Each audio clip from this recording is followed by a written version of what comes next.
Bom, pessoal, boa tarde. Vamos começar a nossa aula de hoje, tá? Hoje nós vamos falar da pneumonia ou a pneumonia.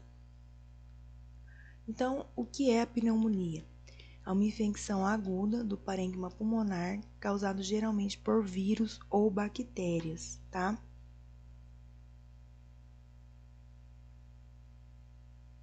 Causada aí por vírus ou bactérias. Então, vamos falar um pouquinho da epidemiologia. A causa importante de morbimortalidade a nível mundial, principalmente em crianças menores de 5 anos. A incidência é 10 vezes maior em países em via de desenvolvimento que nos países desenvolvidos, países desenvolvidos, e a mortalidade 2.000 vezes maior. Com a implementação das vacinas, reduziu por 30% a incidência em menores de 1 ano. Quais foram essas vacinas? A antipneumocóxica, a anti-IB e a antissarampiose. A pneumonia ela pode ser classificada segundo seu sítio anatômico, sua etiologia, segundo a sua apresentação clínica, segundo o lugar onde se produz o contágio e segundo a forma de aquisição. Então, segundo o sítio anatômico, pode ser uma broncopneumonia, uma pneumonia intersticial, uma pneumonia lobar. Segundo a sua etiologia, viral, você vai ver a presença de sibilos aí. Bacteriana já é um quadro agudo, grave, e a atípica já é um quadro arrastado. Segundo sua apresentação clínica, pode ser típica ou atípica. Segundo o lugar onde se produz o contágio, pode ser a pneumonia adquirida na comunidade ou a pneumonia nasocomial ou hospitalar, de 48 horas a 72 horas do ingresso e até 7 dias depois da sua alta. Segunda forma de aquisição, infecciosa, broncoaspiração por corpo estranho, aspiração de substâncias lipóicas, tá? Então, de acordo com a etiologia, varia de acordo com a idade do paciente. No recém-nascido, por exemplo, é mais comum a bactéria, a E. coli, gram-negativo e o aureus. De 1 a 3 meses, a gente já pode ter vírus e bactérias. O vírus é o vírus sincicial respiratório, a bactéria é pneumoniae e a Chlamydia trachomatis, a bactéria do canal do parto. De 4 a 24 meses, a gente também tem o vírus, que é o vírus sincicial respiratório, o adenovírus e o sarampo.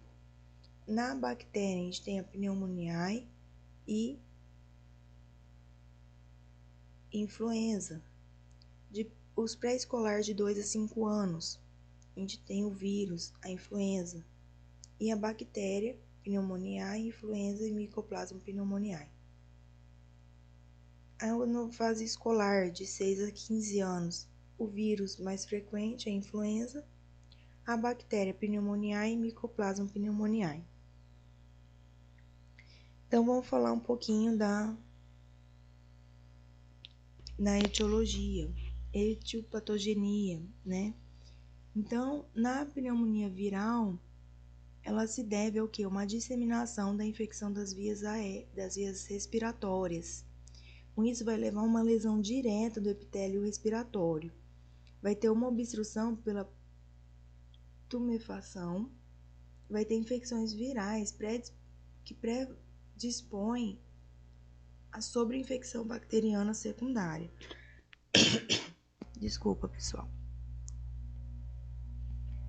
Então, quando há uma infecção bacteriana, o quadro morfológico ele varia dependendo do agente etiológico. Por exemplo, se foi Mycoplasma pneumoniae, você vai ter uma disseminação da infecção pela árvore bronquial, que ele tem mais atração pela árvore bronquial.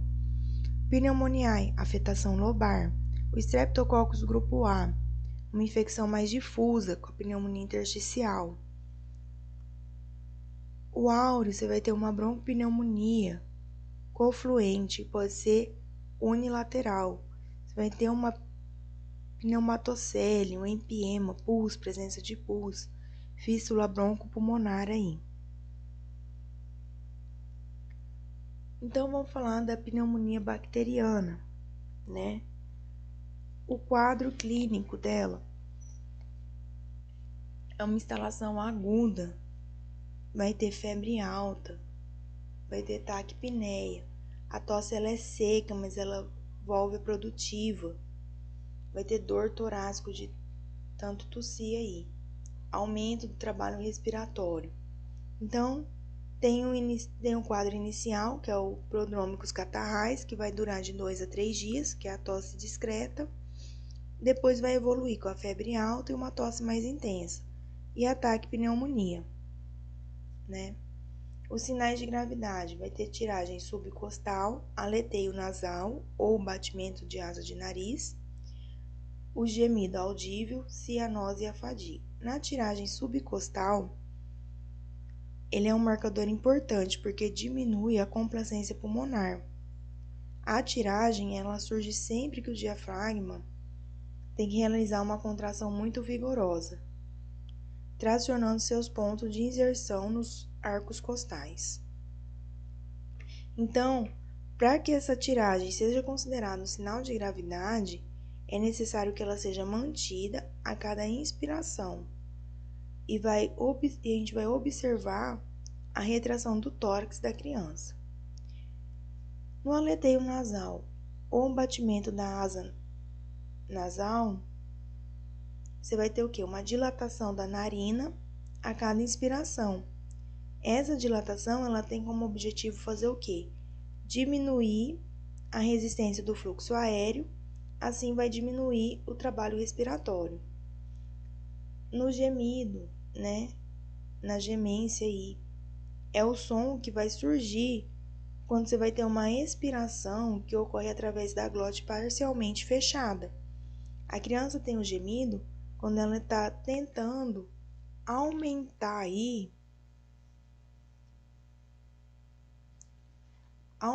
a sua capacidade residual funcional.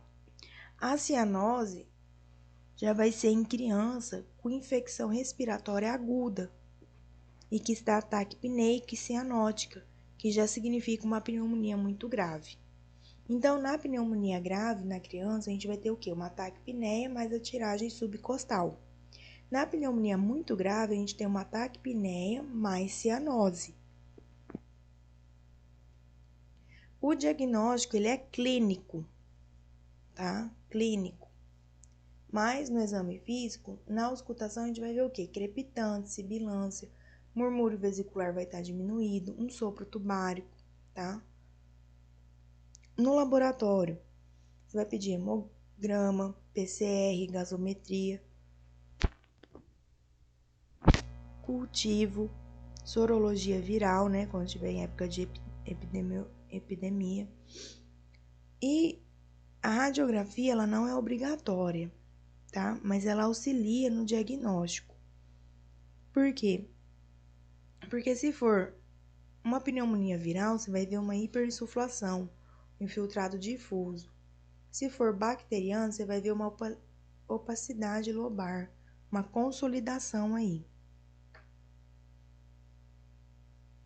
Então, os critérios para mim hospitalizar essa criança é uma idade menor a 3 meses, a afetação de múltiplos lóbulos, que é a pneumonia complicada, a pneumonia recorrente, uma imunodepressão, aspecto tóxico, uma dificuldade respiratória, uma necessidade de oxigênio suplementário, uma saturação inferior a 92%, desidratação, vômito, quando você não tem resposta ao tratamento oral adequado e quando os pais não cumprem aquele tratamento.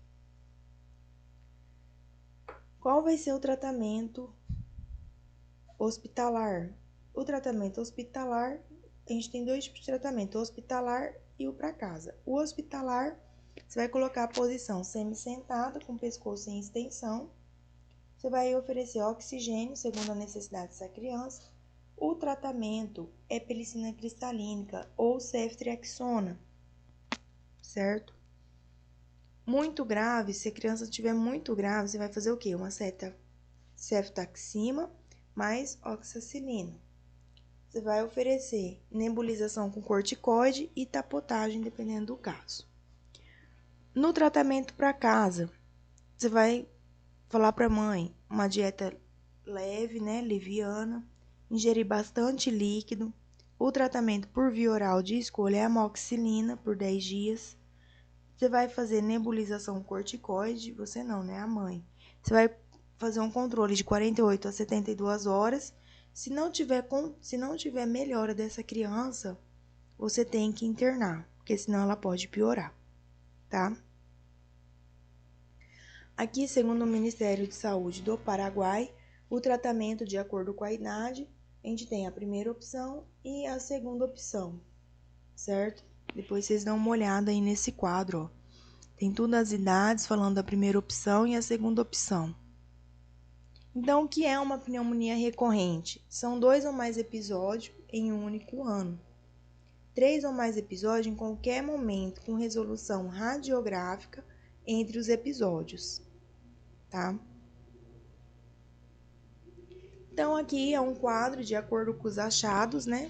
De acordo com as bactérias, de acordo com as pneumonias. Então, na pneumonia bacteriana típica, pelo agente pneumoniae, o quadro clínico vai ser o quê? Uma febre alta, maior que 38 graus, uma tosse produtiva, toxemia. Na radiografia, você vai ter uma consolidação lobar, um derrame pleural. Na pneumonia viral, pelo vírus sincicial respiratório, vai ser criança menor de 2 anos, a febre já vai ser baixa, vai ter tosse seca, vai ter sibilância, né? Na radiografia, você vai ver o quê? Uma hipersuflação, espessamento peribrônquico, uma atelectasia. Na pneumonia atípica, nós vamos ver pelo Mycoplasma pneumoniae, criança maior de 5 anos, afebril, tosse coquilhoide, sibilância, uma taquipneia leve.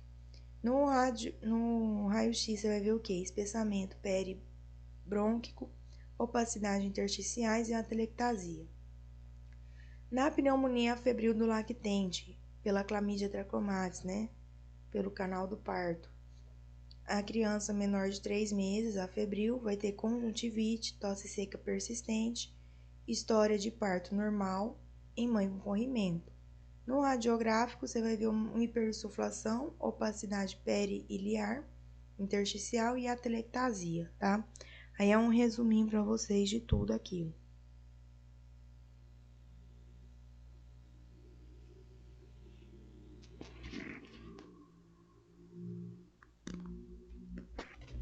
Vamos falar um pouquinho das complicações.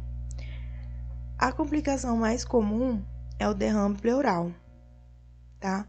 O derrame pleural, a gente já pode suspeitar de um derrame pleural de acordo com o nosso exame físico. O paciente vai ter o quê? Ausência ou diminuição do murmúrio vesicular, uma percussão maciça ou submaciça, tá? Isso daí a gente já pode desconfiar já. O derrame pleural, geralmente, ele é a causa de uma falha terapêutica, né? Então, o que é a falha terapêutica? A criança, entre 48 a 72 horas, você vai avaliar a complicação do derrame pleural.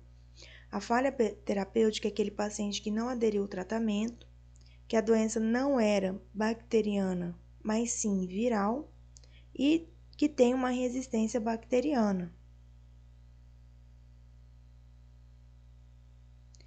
Quando você está diante de um paciente que está internado ou que está recebendo tratamento adequado, você tem que prestar atenção na presença de complicação, que a mais comum é o derrame pleural, entre essas outras citadas aí no slide. Então, vamos falar um pouquinho da pneumonia atípica, né? A pneumonia afebril do lactente e da pneumonia por germes atípicos, né? Então, a pneumonia febril do lactente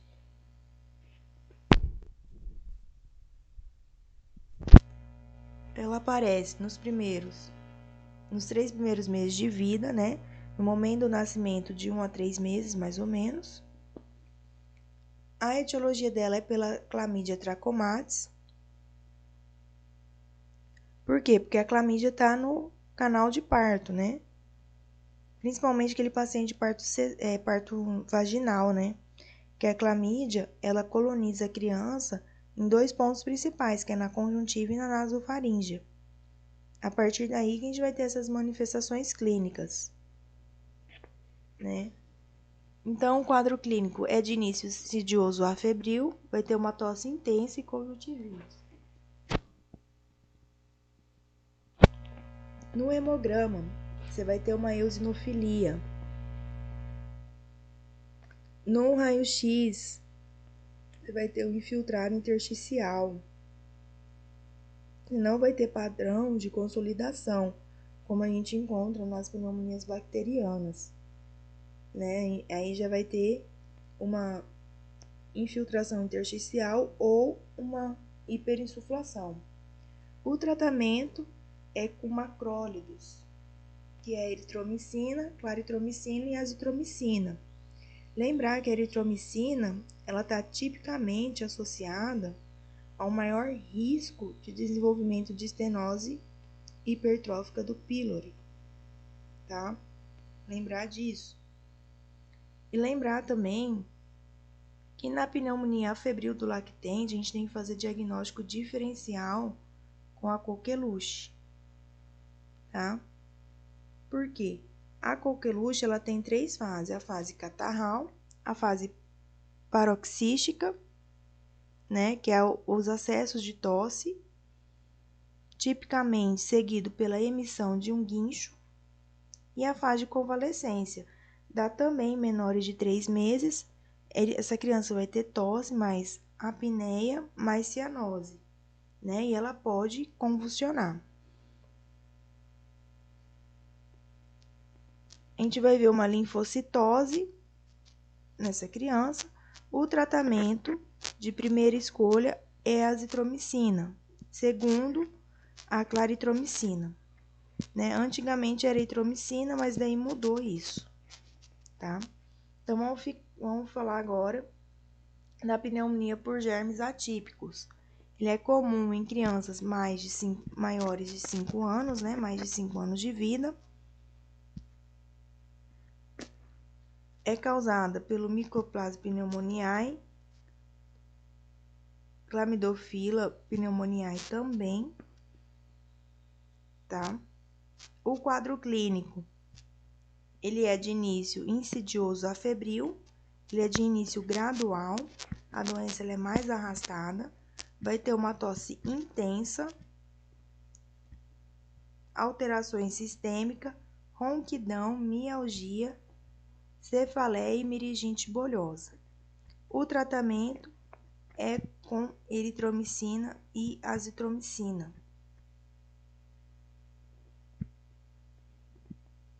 Tá certo?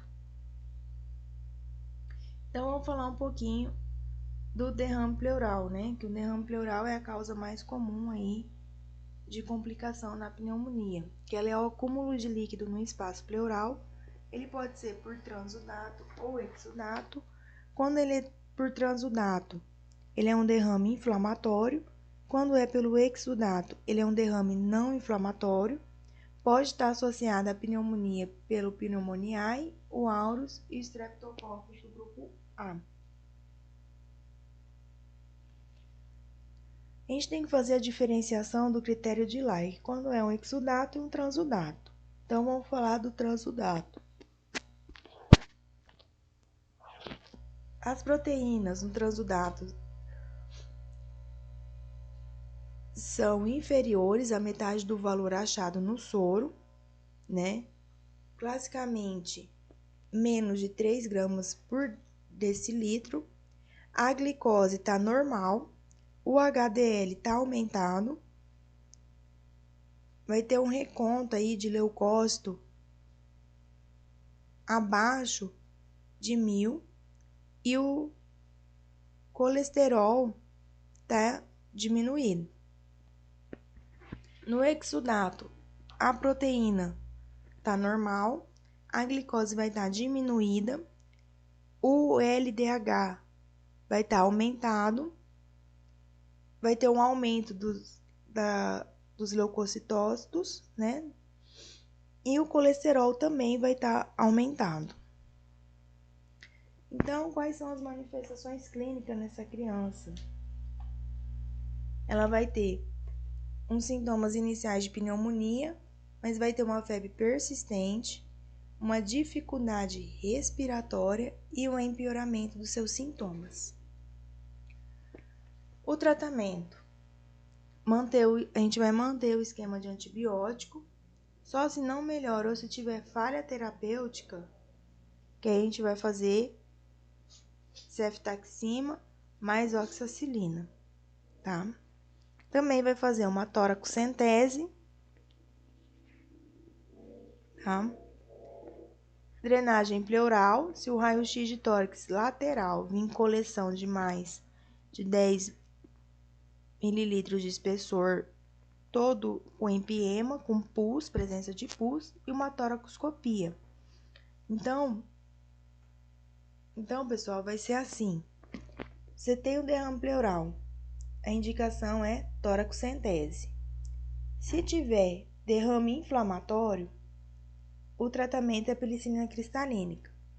Se tiver empiema, esse empiema for purulento, pH menor que 7,2, a glicose menor que 4 mg por decilitro e tiver uma bacteroscopia positivo, ele é um derrame purulento.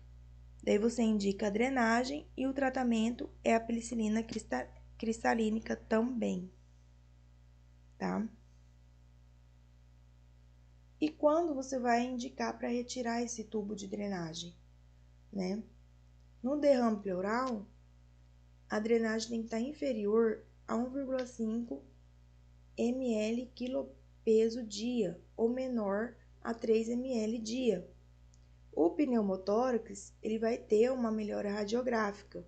Quando ele não vai borbulhar mais, a gente faz um selo d'água, a gente passa o tubo, coloca uma certa quantidade de água destilada ali, ou de soro, ou de água mesmo. Quando ele não borbulha dentro de 24 a 48 horas, aí você pode retirar esse tubo. Só se não borbulhar. Se borbulhar, você deixa. Bom, pessoal, por hoje é só, tá? Fiquem com Deus, tenha todos uma ótima tarde aí. Até semana que vem.